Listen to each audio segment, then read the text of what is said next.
balance and not lose myself is difficult, you know?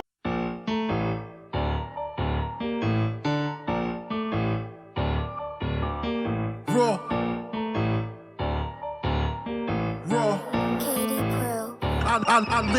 I live my life Khaled, no stress. I'm the best, create the movement, I had to do it. I live my life Khaled. We're here with Raw Webb, man. Raw Webb, yo, thank you for taking the time to talk to King onto TV, man. No doubt, bro. Honored, humbled, you know, to be representing, you know, hip-hop on King Office TV. It's just what we do. It's what I do. I'm from New Brunswick, New Jersey, Exit 9, Hub City, whatever you want to call it, you know. Take me on your musical journey, man. How did it start, the music in the life of Raw Webb? Wow, that's crazy because it actually started, like we're recording here live in a bar, but before this bar came here, we had record stores up and down the strip here in New Brunswick, so just going to record stores, listening to the DJs. I had that urge to DJ, so it started DJing, obviously. So around what time period was it when you were DJing? Take me like a timeline, though. How old was Raw Webb during that time period of the DJing with the record stores and all that? Well, I would say I was going to those record stores when I was like 12, 13.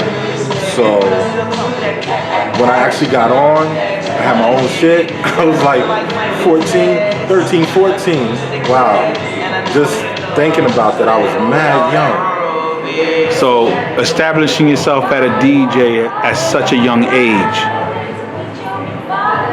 how was it with influences with other DJs back then? Like, were there any influences or any DJs that you looked up to in that time era that you can recall? At that time, I guess it was more of the local DJs. You know, they were like my big brother's age. So, you know, a guy that took me in like a mentor, you know, T-Ski, Funkmaster T-Ski, DJ Supreme he used to DJ at Sound Express, which used to be across the street. It was a lot. It wasn't so much mainstream. DJing was more, I guess I liked it because it was more underground. What kind of music were you DJing back then? It's weird to say this, but I was DJing house music. That's like my first love was house music. That to this day, that's still like I'm a hip-hop artist, but that's like my most favorite music because it's a mix of hip-hop, jazz, you know, a lot of different music, you know. So then from house music, did it grow into more genres of DJing? Well, house music, and then it's weird. That just like I say, go right back to that same statement. I'm a hip-hop artist now, but it went from house music to reggae because I was mixing dancehall music with T-Ski. He introduced me to that whole world. I'm not talking about just watching videos of Super Cat. Like, he had records as old as Dennis Brown. Like, if you really know reggae, you know who he is. But it was like Spragga Benz, Boomju, of course. Shabba Ranks was like the cutting ranks, like so many. So it went from like house music to reggae music, then to hip hop, because hip hop was more difficult to mix. Because I wasn't a cutting and scratching DJ. You know, you had some DJs that just cut and scratch. I could actually mix beats and shit. So you were like blending. You were like a blending DJ. I could mix the beats. Beat matching and all that. And you know, and in hip hop, if you wanted to do that, you had to be good with your shit. Most hip hop DJs, I don't care if they don't like what I'm saying. Y'all ain't doing shit for playing records. Really, that's not DJing, bro. You know what I'm saying? They weren't mixing them, you know. So it went from house, club music, reggae to hip hop. So that's how basically I got into it. When did the emceeing take root? Wow, I guess we'd have to back it up just a little bit. After, you know, with the DJing came in the producing, wanting to make beats and different things and, you know, getting into drum machines, making beats, you know, computer shit. So once I started like producing and listening to MCs, the music had got kind of fucking whack. You know what I'm saying? Yeah. So my brother at the time was my partner. He was like, you helping niggas like get on the track. You're showing them like, okay, start rapping now. Stop. Don't say it like that. He said, why don't you rap? The rest is history, bro. Were you always Raw Webb? Like, take me on that. The names. The names, the history of the artist. Well, you know, I came off of, you know, first I was always the kid that hung with the older dudes. So my name was always something, they always say, if you're going to make a name for yourself, the older DJs have to live up to it. So I was always different. So that's what came with DJ Unique. Then I was, as an artist, you know, we were a group first, Homegrown Cypher. You know, my name was like this long. It was Are You the Spectacular? You know what I'm saying? Because I felt like my shit was spectacular. I was... So the R being Rashi, Yeah. and the U being Unique from your DJ name, and then Spectacular. Yeah, okay. Spectacular, you know, because Rashi's my birth name, and Unique was my DJ name, but I wanted something for the style. So went from Are You Spectacular to Big Are You to Raw Webb, and my cousin X actually got me to the Raw Webb. He was like, your name is dope, but just cut it down, because I was spelling Raw She, R-A-W-S-H-E-E, Webb. And that's not the real spelling, but the flow is raw. So he was like, just say Raw Webb. It's a game, raw game. It fit what I was doing. I'm comfortable with it. I feel like I'm the rawest MC. I've done not as much on it as people may think, but I got a bum ass record deal before. And the album was dope, but I didn't know what I was signing. You're looking at a kid that come from these streets. When I got the contract, I thought I was gone. But most of anything we got out of it went in lawyer fees, trying to get these, you know, people. I'm not gonna curse too much because I want the kids to see this. But from that, I did a EP. What was that shit called? I don't even remember what it was called. I don't even want to pay homage to it. But I started out with an EP, and then from there, I started recording my own stuff because I started picking up books and understanding what the industry was about.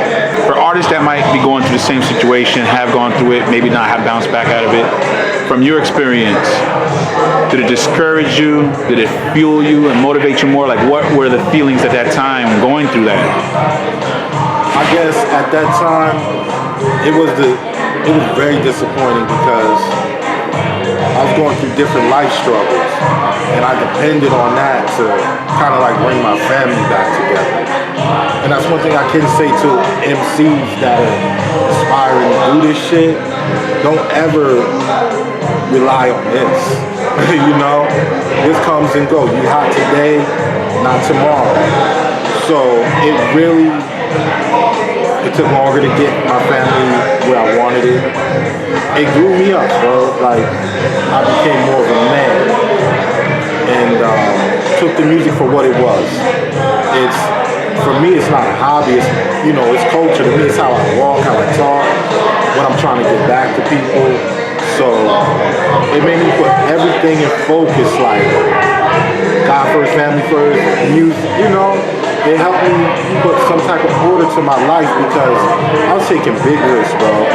I was going into New York, only Jersey artists in the Club Pyramid or whatever, and they would be mic battling, and I would diss the shit out these dudes, bro. It's 2 of us, it's 30 of them, you know? I'm risking my life for what? You know, now niggas want to fight. Niggas will fight. But I guess back to the question, it grew me up. It made me really get off my ass and realize that this business has nothing to do with talent. Because if it has something to do with talent, it would be more millionaires. This shit has nothing to do with talent. It's your reach, who you know who's pushing you. So that was the first thing. I'll rewind everything to realize that, still my same order, God, family, and all that, but this shit has nothing to do with talent, especially now. So I understood that it had nothing to do with talent, and don't change up, Even though the deal was bad, someone showed interest in it. How many people can say that? How many people can say, I've traveled and done music? A lot of people are still in their hometown. Nothing wrong with that, but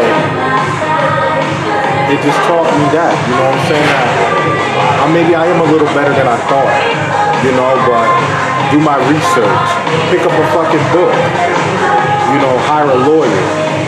I hired the lawyer after I signed the paper because I wake up one day, I'm excited, I go on iTunes, the music I submitted was in a different order.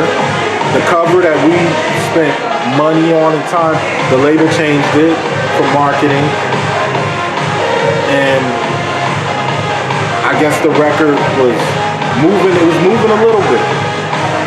When it stopped moving, they stopped picking the phone up, bruh. Now, knowing now I know what's happening. But it wasn't explained to me, I just lost out. Now you have a project out. You have a couple projects out. Tell us about what you have going for you right now. Wow, right now, I guess, I'm first of all, big up, Rashi Jima, he's a partner in this, the real Harlem Rose,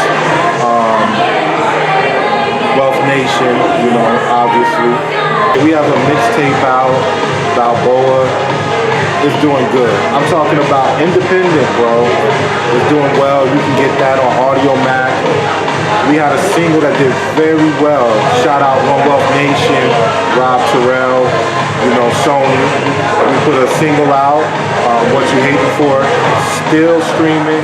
Go get it. It's on any digital platform. And we're going to our second single, bro. So somebody believing in me. And I'm excited about it. So we got the new single coming out called Bully Bitches. I know I'm gonna have to clarify the name of that track at some point, but I will when somebody asks me, what does that mean? So what does that mean? Bully Bitches, I come up with that because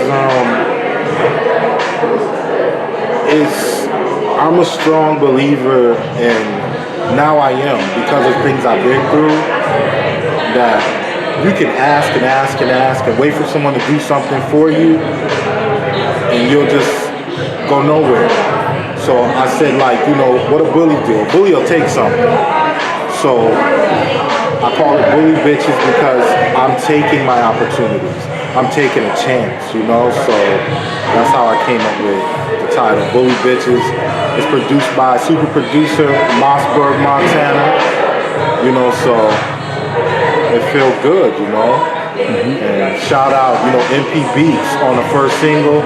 He's one of the dopest producers, I'm telling you. Look him up. MP Beats is dope. He's from Germany. So just to... So you have a collaboration with producers internationally. Yeah, man. We got, just like I'm blessed. I have a good reach right now. So we got beat makers from everywhere sending music, and you'll hear it in the music. We go from a track, by MP Beats, my guy from Germany, to Mossburg, Montana from South Carolina. And we did another track from another producer from Germany. I don't know what they got in the water over there, but they on this hip-hop shit. I think they appreciate it more. When you have to search for something or do some work for something, you kind of appreciate it more. For us, we take it for granted. It's on everything, everywhere we go. Everybody talks, it's so fucking cool, but, so... We got ELE Sounds, that's a dope track, They Don't Know, so that's just what we're doing, bro. So do you have any producers that you work with here in New Jersey? The real Harlem Rose, you know, we did some good stuff, man, some good stuff. Because through my music, I don't just want to be one-sided, party, party, party, or conscious. Because sometimes people need motivation. Sometimes people need to let loose and go have fun. So to me, that's just the art of emceeing. Most people are just, most music you hear now, that's why most of that shit corny to me. It's like, it's sad to say because I love hip hop, but it's so fucking fake now. It's so saturated with the same thing that everyone feels like they can do it. And not everybody can do it, you know? Just like a statement I said when I was on, you know, A Squad Rebel Radio. The problem with the music is everybody wants to be the superstar. Not everybody can rap, bro. Not everybody's a producer. We need the people to market. We need the producer. We need the cameraman. So with everybody thinking they can rap, it's totally fucking the music up. You know, it's messing the music up bad. And that's why everything sounds so repetitive. It's always the same thing, over and over and over. So that's just how I feel about, you know, how music is. Definitely, man.